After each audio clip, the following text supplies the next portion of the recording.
Productronica 2021. We're at What's New in Electronics TV. I'm joined by Sean from Cyberoptics. Thanks for coming along again. Great to be back together with everyone again. It's been a strange few years, to say the least. So what, it's actually, was the show a given for you all the way along? Did you say we're going to do this, or has it been? No, not at all. It was only decided, the final decision was about 8 weeks ago. Really? Yeah. I mean, all year we were thinking, should we, shouldn't we? Will there be customers kind of visiting? Will we be allowed to exhibit? So we were very unsure up until about 8-10 weeks ago. And then we decided to obviously exhibit. Yeah, we did. And we're glad, actually, from this morning, I'm really glad we did. We've had quite a good presence on the booth. Yeah. I know, certainly there's a lot of people walking around, and when you see the entrance hall, there's a lot of people. Yeah, and not just exhibitors either. Yeah. There are some real customers. So have you had customers that have specifically said, "Oh, we'll see you here"? Yes. Yeah. We get the usual combination of booked appointments, and then customers saying, "Look, we're going to the show. We don't want a fixed schedule. We'll just come on the booth and see you whenever." Yeah. So we've got a combination of the two.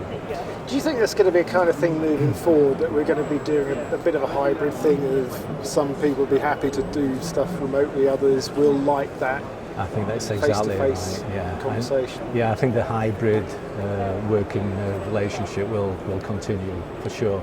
It's great to be out in exhibition live again, and meeting people, pressing the flesh. I mean, I've really missed that from a personal point of view and a business point of view. So it's great to get that back. But I don't think we'll say goodbye completely to the Zoom and Team videos. I think they do have a place in the business cycle. Yeah. I mean, do you think you can get the same handle on a customer's business and what they really want over a screen? No, definitely not.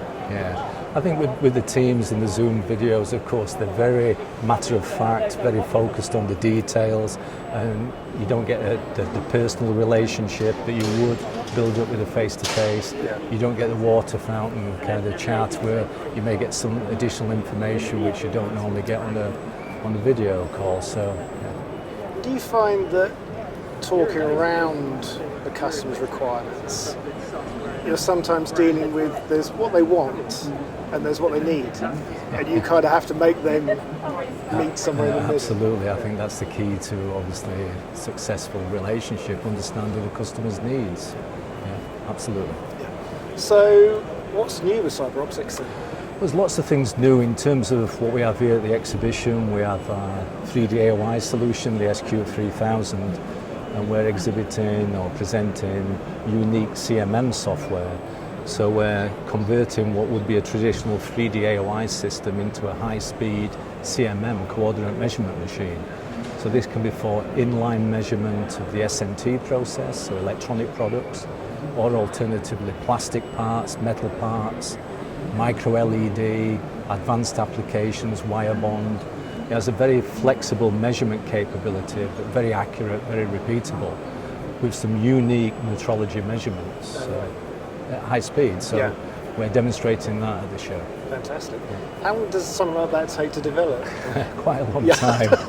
There's a lot of work. We had a head start because we do have a metrology business unit within Cyberoptics, so we do have a lot of metrology expertise, both at the sensor and the software level.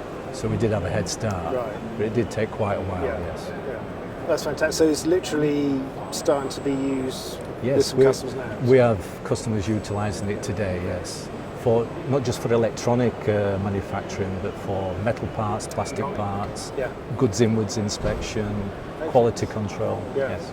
Fantastic. So is something like that a bit of a learning curve with something that is so new and takes in disparate elements of the I think it would be a learning curve for a traditional SMT engineer or operator, because it is metrology, and historically they have been separate, shall we say, engineering solutions. You have your metrology engineer, your SMT engineer, so they have been different solutions, and we're merging the two. So there's a little bit of a learning curve, but not so much. Do you find with your customers, though, that sometimes work descriptions are people have to wear two hats a lot of the time as well. So sometimes more than two. Yeah. It's. I mean, was your development process hampered at all through the COVID thing? I don't think so. Have to remotely I don't really think so. I think communication has been quite good through obviously the Teams and the online meetings.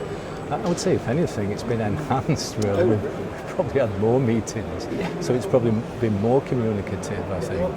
Yeah. That's good. Yeah, it hasn't really hampered us from my standpoint, because I'm not the engineering director. He may have a different opinion. He's not so happy with it. Moving forward, the industry is in a buoyant state with automotive, electrification coming through, and just more electronics on a dashboard. Across, not just it isn't just automotive and everything else, defence.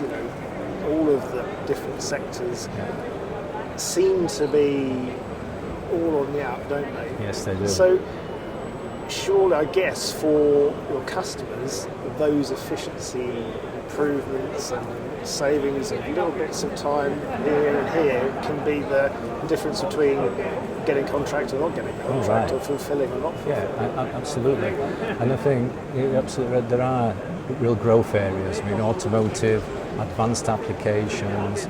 We see a lot of investment now in advanced packages, and we look at the recent investment in the semiconductor industry. I mean, huge investments going in because of the chip shortages, of course, which we're seeing globally. So it's a good time to be in electronic manufacturing, I believe, if you're in state-of-the-art manufacturing, so advanced components, etc. Yeah, for sure. Do you think the industry is changing as well with, there's an acceptance of, with joining everything together with software, throughout factories, throughout the production process. We talked about this for years, IoT and the various different protocols that could come through, and now it's actually coming together. But obviously the buy-in has to be from the people on the sharp end. Yeah. Small EMS companies or manufacturers, whatever, right up to large ones, isn't it? Do you see a difference in their take-up of it across the? I think most manufacturers are looking to automate as much as possible where it makes sense to automate and to develop efficiencies in their manufacturing process. I think the best answer to your question would be, I remember 15 years ago at Motorola they were talking about lights out capable. So you could turn the factory lights out and the production would continue to run with no people. I've yet to see that. I mean, that just hasn't happened. Yeah. But I think lots of companies want to improve efficiencies. They're interested in AI to see what that can provide them, whether that can automate some of their processes. We're starting to see a lot of manufacturers, OEMs, talk about AI embedded in their products. So where it's automating inspection, for example. So making some simple decisions, whether it be auto-programming, auto-define, that kind of thing. So we're starting to see AI a little bit in AOI, which is good, but that needs more development. But lights out capable, we're not quite there yet.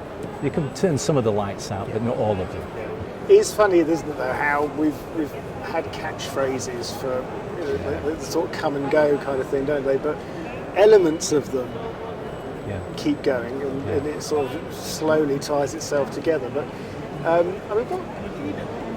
customers that come to you, their requirements are still their real world concerns. They need to be efficient, they need to get more orders, and they need to fulfill those orders more quickly, so they make a better profit. That's the bottom line. Absolutely. So that probably hasn't changed in 15 years. Is it? I mean, speaking specifically from an inspection point of view, it hasn't changed at all in 20 years. They want to inspect the product as quickly as possible, as effectively as possible, with no errors. And if they can do that without a human being, then fantastic. But they can't quite get there. They still need some human interaction. But the way we're developing the products in terms of auto setup, auto define, they're starting to get to a point where the system can be standalone and left alone for a good while. but we're not quite at the complete automated setup yet. But we're getting there. Yeah. Well, it looks like a busy show. Hope it's a successful one for you. Yeah, thanks, Ian. Hope we have several more coming up.